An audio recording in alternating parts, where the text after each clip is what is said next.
I'm Sam Roberts of the New York Times, and welcome to the New York Times Close-Up. The economic news has been solid. The markets have been taking a beating the last 2 months. What's rattling investors, and are we heading for a bear market? Is there a slowdown or even a recession on the horizon? We'll talk about it with two New York Times reporters who cover the beat. And Mary Poppins is back, so is Clint Eastwood, Julia Roberts, and a host of other stars as the Hollywood movie season gets into full swing. CUNY-TV's movie critic will pick his favorites for you.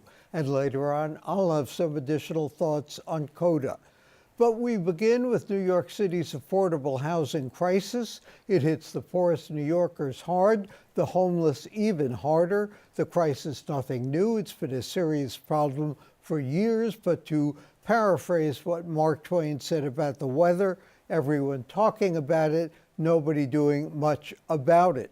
Now City Controller Scott Stringer has come out with an ambitious plan to tackle the problem and, in his own words, declare war on poverty. Scott Stringer here to tell us about it. Scott, how do you reconcile dealing with providing affordable housing, however we define affordable, providing more housing for homeless people, and when we're talking about, as you pointed out, more than 500,000 households who are spending something like 50% or more of their income just on paying rent? Well, the data that we researched showed something pretty startling. You got 500,000 people who are really on the edge of homelessness, people who pay more than 50% in rent, perhaps a family or an individual who's been homeless or in a homeless shelter for up to a year, and people who make less than $47,000 a year. We define people in that category as very vulnerable given the housing crisis.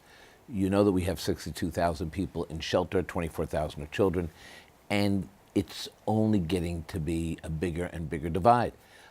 Part of the mayor's strategy of doing rezonings to give for-profit developers the opportunity to have more density in exchange for building affordable housing. But according to our analysis, that affordable housing is unaffordable in so many of our communities. So we're basically subsidizing affordable housing. We need a new approach, and there is precedent for this.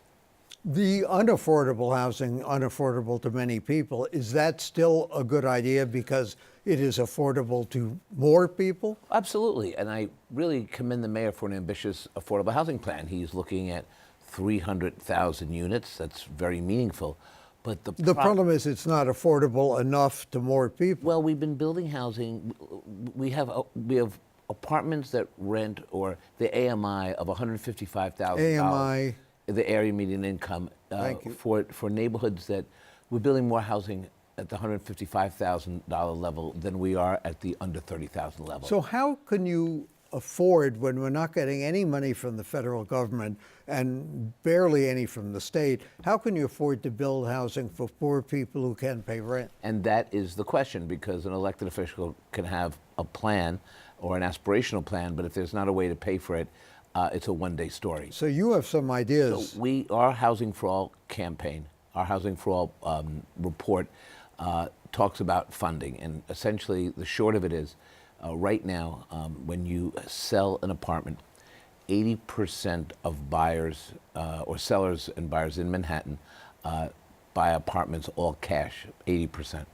And they pay one tax, which is the RPTT tax. Everybody pays the same. Everybody who who buys an apartment pays that tax.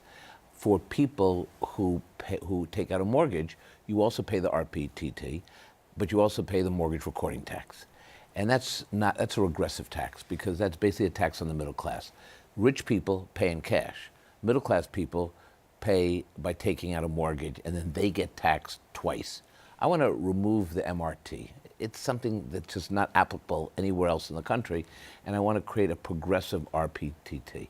So when you start taxing or increasing that tax, going from up to 8% on the sale, you can create a pool of dollars, $400 million, that can be used as a revolving fund to create a pool that could deepen the AMI in communities. And So if you raise $400 million a year, it would actually be more. It would be with other ways of increasing that. We're really looking at $500 million, and $120 million would be used to maintain buildings, because that's how NYCHA got in trouble. And $380 million could be used as a revolving fund to increase the financing of affordable housing by 60%, and take the last leg of the mayor's housing plan and earmark it for people under $30,000. Right now, the need is 515,000 units. The 515,000 people, they're vulnerable. We have to build housing for the people in homeless shelters who are working.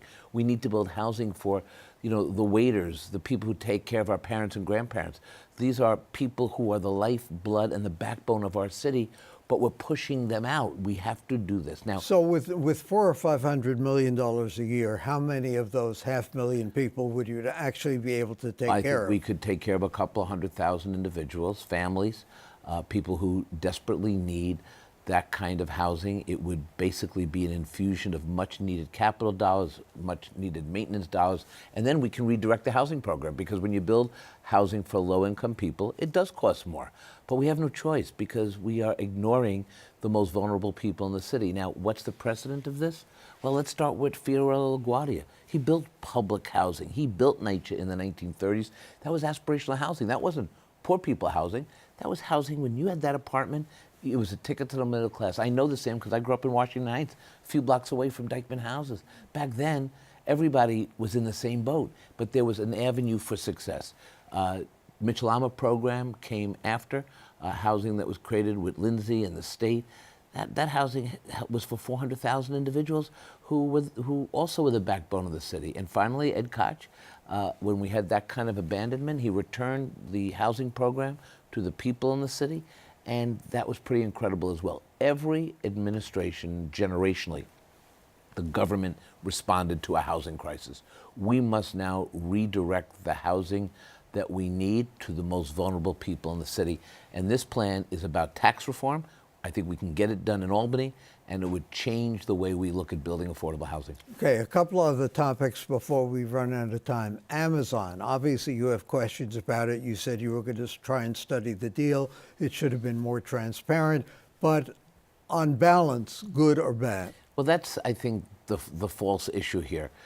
On balance, you can say everything is a little good and a little bad, but there's a real issue with the way this city and these companies do business. You can't make a multi-billion-dollar deal in the back room in secret.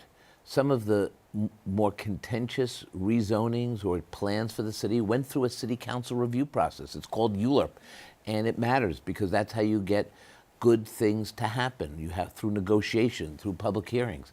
And Amazon and the city are attempting to bypass that. And the state. And the state as well, excuse me. And that has to change. So I believe we have to have a full review process. Obviously, as controller, it is critical to get the tech community in New York City to create the jobs for tomorrow. But there's something wrong with a deal on Long Island City that is also suffering from overdevelopment, lack of sewage.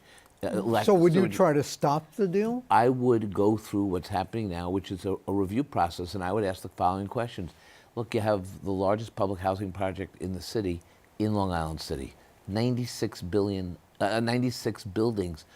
and that development is in crisis. Do you know what the response Amazon, the city and state gave to Queensbridge houses? They said, well, we're going to have this huge opportunity for Long Island City, according to them, but all they committed to Queensbridge was 2 resume workshops and a jobs fair. Come on, this is not how you build consensus and make sure that everybody gets lifted up, and that is what is failing, and people are mad. By the way, people in the business community wonder about these antiquated tax breaks, REAP and ICAP. These tax breaks were meant for companies. We wanted to encourage companies to do things beyond Manhattan 20, 30 years ago. That was the original part of this whole thing. Well, everybody knows that the next economy is in Queens and Brooklyn. What is the subsidy for exactly? And you also wonder why they're wooing the community now instead of before. Thanks to Scott Stringer, New York City Comptroller. And up next, markets in turmoil despite strong economic numbers. What has investors on edge about their money and the economy? We'll have some answers.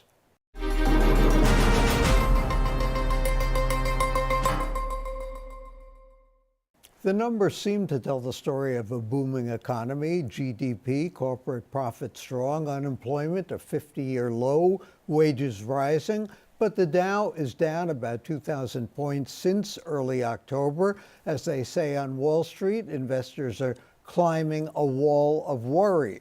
Those worries include the China trade war, rising interest rates, the president's legal problems, and the boost from the tax cuts fading, on top of that Brexit turmoil in Britain and a global economic slowdown. So is the long-running bull market running out of steam? Will there be an economic slowdown or even a recession in the U.S. in the next year or so?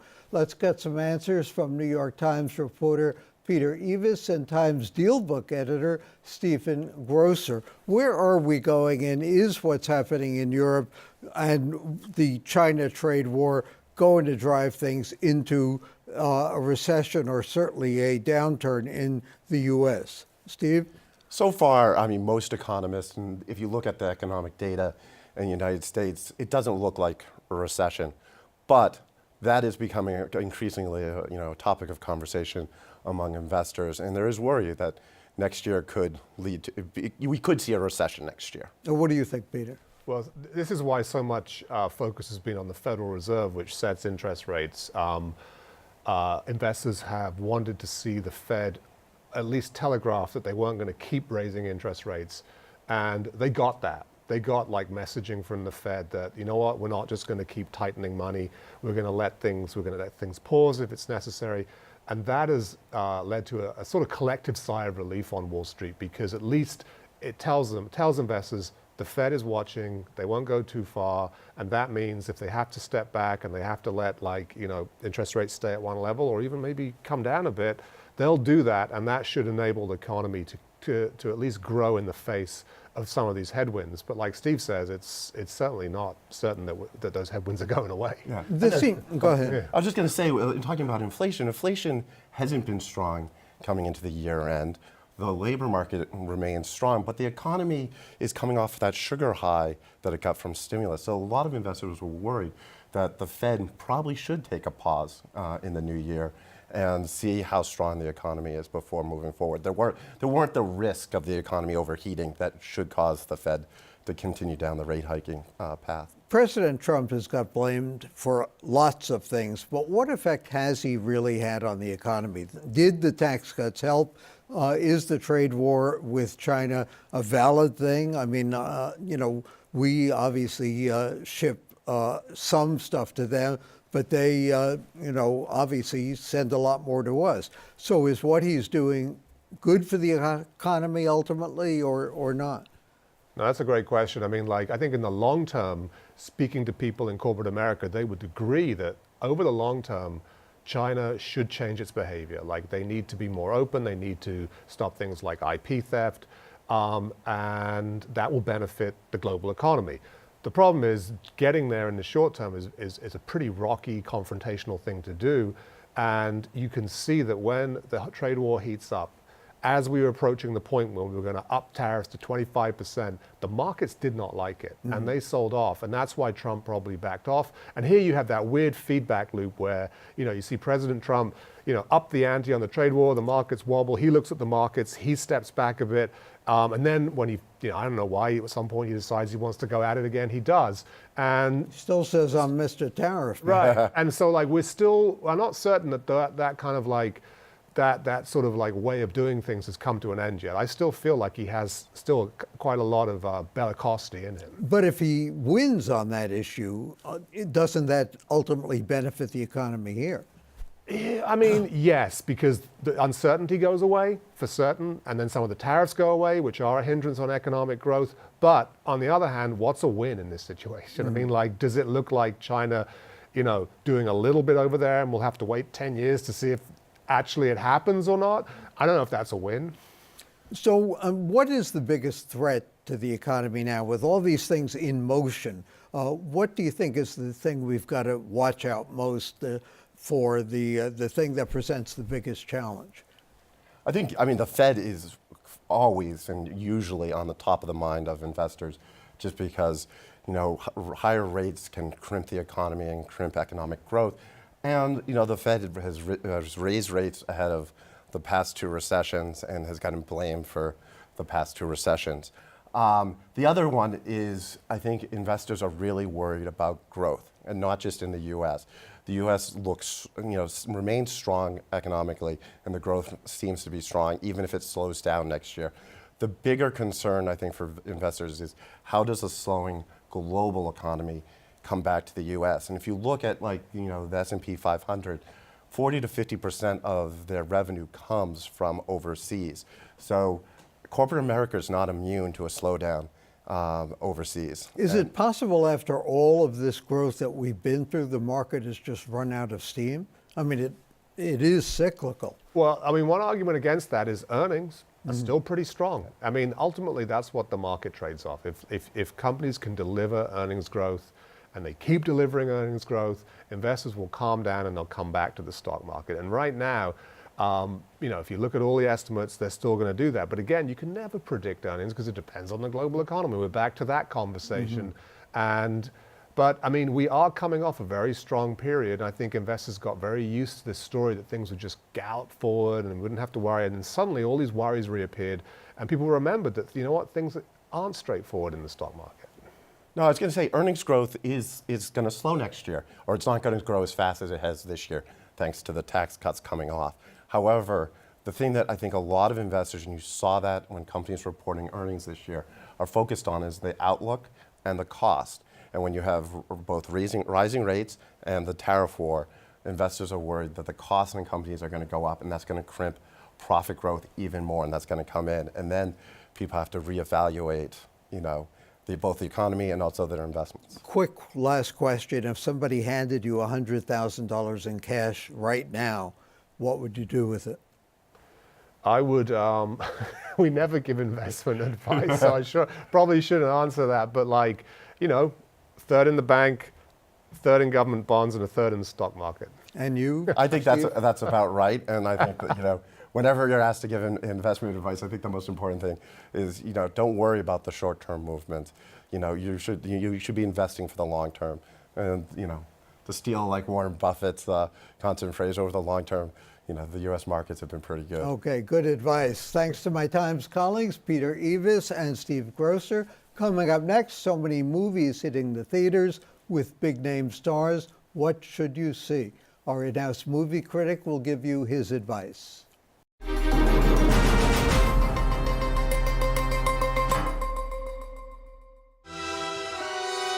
That's why I live and breathe.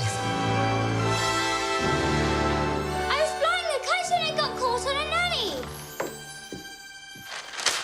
Mary Poppins, you came back. Yes, Mary Poppins came back in just in time for the holiday movie season. She's got a lot of company with films starring Oscar winners Clint Eastwood, Julia Roberts, Christian Bale on tap, among many others.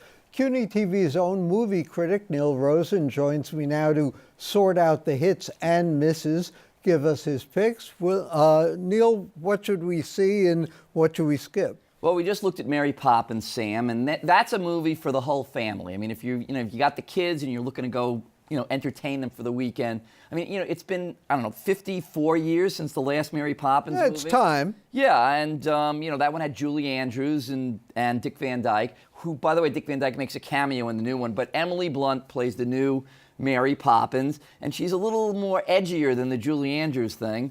And, it picks up 30 years later in London, and the Banks kids are now all grown up, and she returns to help them, fend off an evil banker played by Colin Firth, who's trying to repossess the house. Lin-Manuel Miranda of Hamilton fame. This is the first project he's done since Hamilton. Plays a London lamplighter. The songs aren't as memorable as in the original, but there are a couple of good ones. The sets are eye-popping. The CGI, which is they didn't have back then, when they made the original, is really good. And again, if you want to entertain the kids, this is something that I would recommend. It's an opulent, lavish spectacle, and there's a couple of Easter eggs, even though it's Christmas, Good. you know that term, that allude to the first What one. about Green Book? I've heard good things about that. Green Book might just be my favorite movie of the year. It takes place in the early 1960s, and Viggo Mortensen plays a tough guy bouncer from the Bronx whose latest job is to drive a brilliant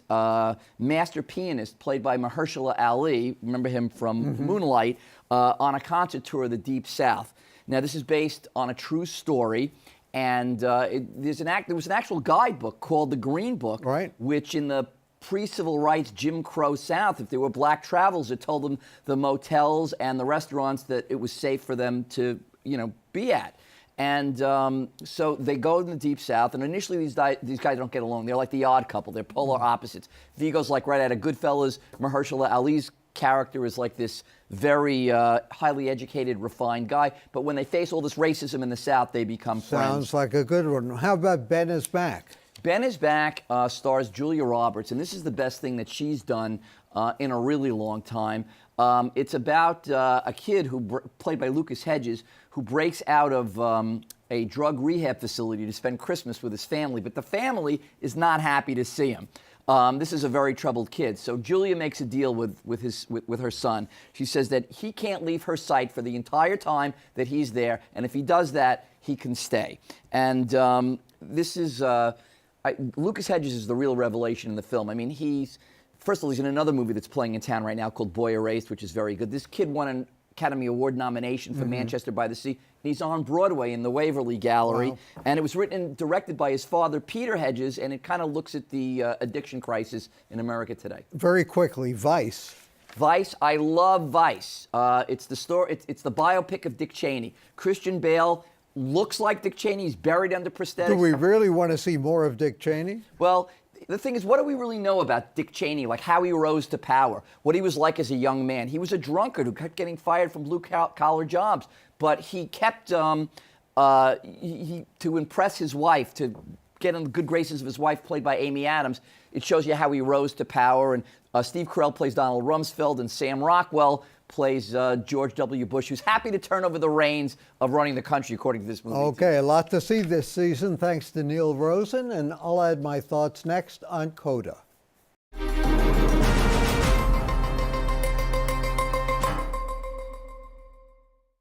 Pete Hamill had dropped out of Regis High School. He was hired at the Brooklyn Navy Yard when an older fellow worker, a friend of his father, urged him to enlist instead so he'd be eligible for GI Bill benefits and could afford college. I had a chance to do something with my life, Hamill recalled the other night, and I took it.